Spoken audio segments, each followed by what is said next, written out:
Police TV by Tim Vickery. Chapter 1. The Jogger. Dan and Sue are police officers in London.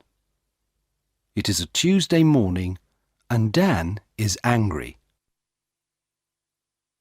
"What's the matter, Dan?" Sue asks. "Look at this," Dan says. "Every day someone steals money from people near the shops. We must stop this." "Yes, of course," Sue says. "But who is it?" "There is a jogger," Dan says. "Every day he runs near the shops. Sometimes he runs into people. Perhaps he steals the money." "OK," Sue says.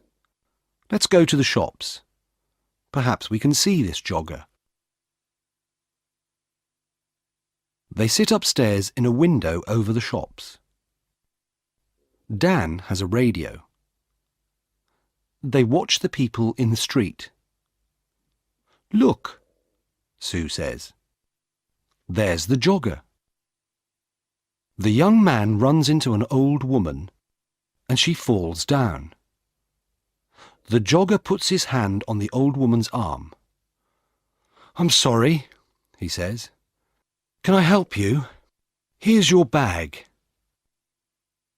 Then a young woman shouts at him. "Don't run here," she says. "It's dangerous. Go away." The young man runs away. Dan talks in his radio. "Quick! Stop him. He's running up North Street." A police car stops the young man in North Street. "Are you okay now?" Sue asks the old woman. "Yes, thank you. Where is that nice young woman?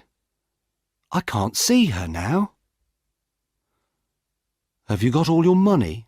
Sue asks. The old woman looks in her bag. "No, I haven't. My money's in my purse. But my purse isn't here." "OK, Sue," Dan says. "Let's talk to the jogger." "Who are you?" Sue asks the young man. "My name's Peter Jones. Why? Who are you?" "We're police officers. Why do you go running past the shops every day?" "Why not? I like running." "OK," Dan says. "Let's look for the money." "What money?" Peter Jones asks. "What are you talking about? I never take money with me when I run." Dan looks for the money, but he cannot find any. "Can I go now?"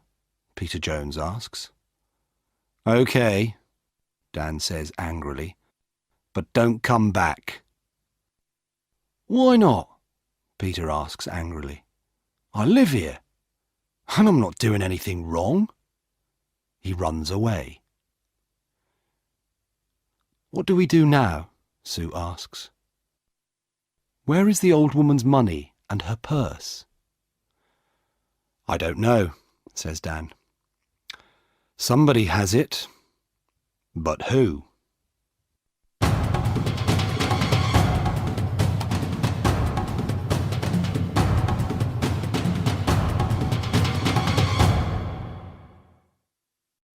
Chapter 2.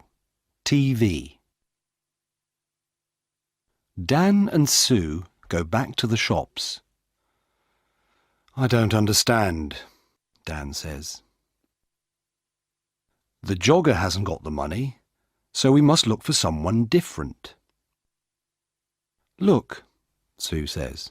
"There's a TV camera over that shop door. Perhaps that can help us." They go into the shop and watch the video. "Look," Sue says. "There's the old woman. She's getting money from the bank and putting it into her purse." Now she's putting the purse into the bag. Stop the video there, says Dan. Now, look carefully. Is anybody watching her? There are a lot of people in the street, Sue says. I'm not sure. Is it that man with the long hair? Perhaps, says Dan. Let's go on. What happens next? They watch the video. The jogger runs into the old lady. He stops and helps her.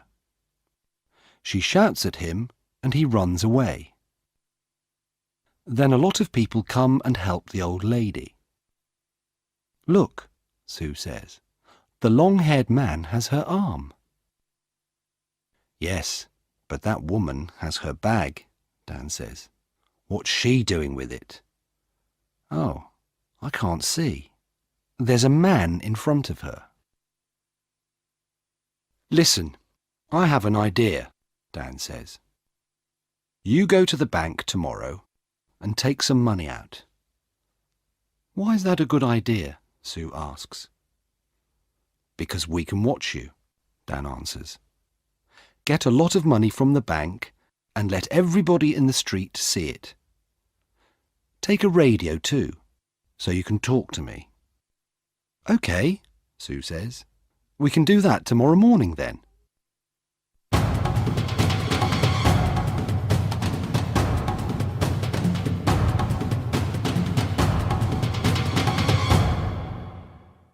Chapter 3.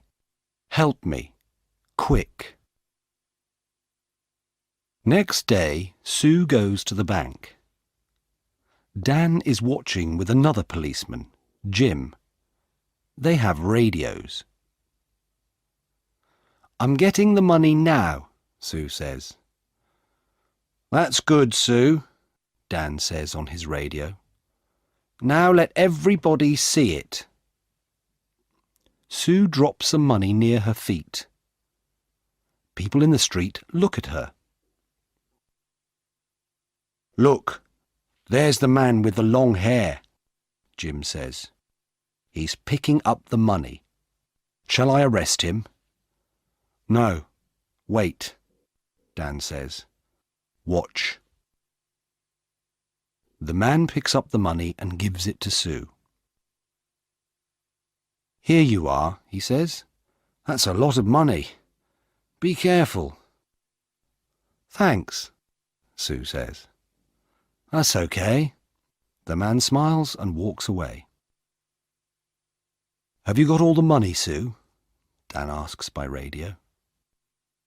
Yes, it's all here, Sue says. What can I do now? Buy some things in the shops and then walk slowly down the street, Dan says. We're watching you. Sue buys some apples, milk, and bread. Then she walks slowly down the street. Dan and Jim watch her go. Is anybody following me? Sue asks. No, Dan says. There's a woman with a baby, that's all. Don't follow me, Sue says into the radio. Nobody must see you. I'm turning right into Smith Street. Now I'm turning left into Peg Lane. The woman with the baby is following me. I'm turning right into Dale Avenue. Are there lots of people about? Dan asks. No, it's very quiet. Nothing is happening. Dan and Jim wait. Then Sue shouts, Be careful! Oh, help me! Quick! Help!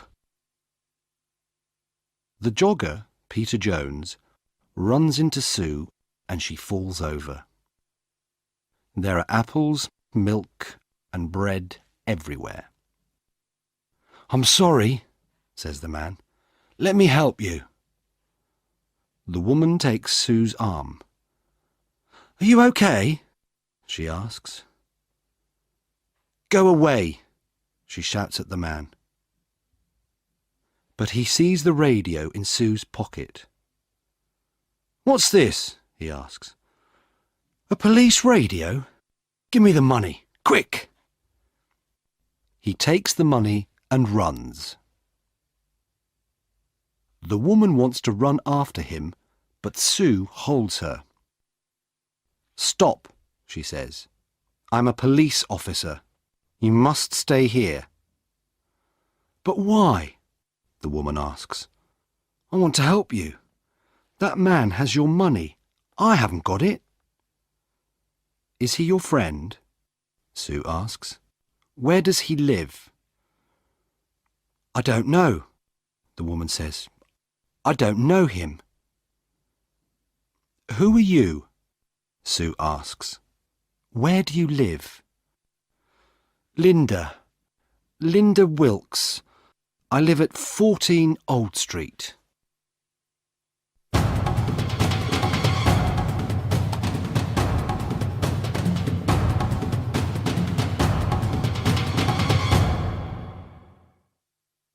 Chapter 4.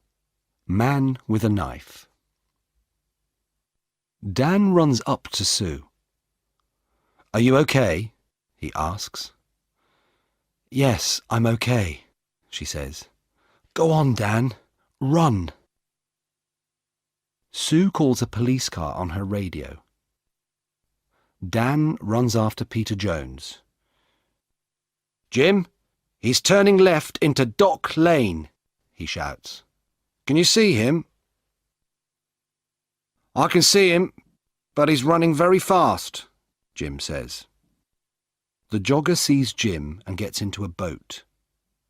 Jim runs to the river and gets into the boat too. Stop, Jim says. I'm a police officer. Oh, no! The jogger, Peter Jones, hits Jim and he falls into the water. The boat goes across the river. Dan helps Jim out of the water. He's going into a cafe, Dan says. Come on, let's run to that bridge. They go across the bridge and run to the cafe. Jim goes behind the cafe and Dan goes in. Is he in there? Jim asks on his radio. Yes, Dan answers. Jim, he's coming out. Stop, says Jim. I'm a police officer. But Peter has a knife in his hand. Jim holds out his hand. Give me the knife, Peter. Stay back, Peter says. I can kill you with this. Jim can see Dan in the door behind Peter. Dan walks out of the door very slowly and quietly. Come on, Peter, says Jim. Give me the knife. Dan takes Peter's arms from behind, and Jim takes the knife from his hand. Dan finds the money in Peter's trousers.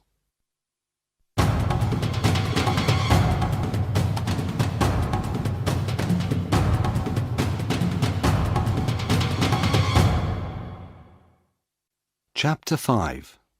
At the police station. I want to go home now, says Linda. My baby is hungry and tired. Do you know Peter Jones? Sue asks. Do you and Peter steal money from people? No, I don't know him, and I never steal money. Do you know this woman, Peter? Dan asks. No, says Peter. I don't know her. Who is she? Dan and Sue go back to their office. Does Linda work with Peter? Dan asks Sue. Yes, she does, says Sue. Watch this video. Look, there she is. She's watching me get the money, and now she's talking to someone on her phone. But who is she talking to? She's talking to Peter, of course. Now she's following me and talking to him again. She's talking about me. Dan and Sue speak to Linda again. "Can I see your phone, please, Miss Wilkes?" Sue asks. "My phone? Why do you want to see that?" "Well, it remembers a lot of numbers." Sue presses 1 on Linda's phone. Peter's phone begins to ring. Sue laughs.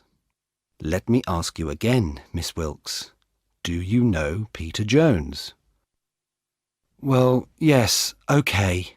I know him, but I don't steal money." Sue and Dan take Linda home. They go into her house. "There's £200 under your bed, Linda," Dan says. "And look, this is the old lady's purse." "This is a nice photo of you and the baby," Sue says. "But who is the man? Is he the baby's father?" "OK, it's Peter," says Linda. "And yes, I do steal the money. I'm sorry, OK?"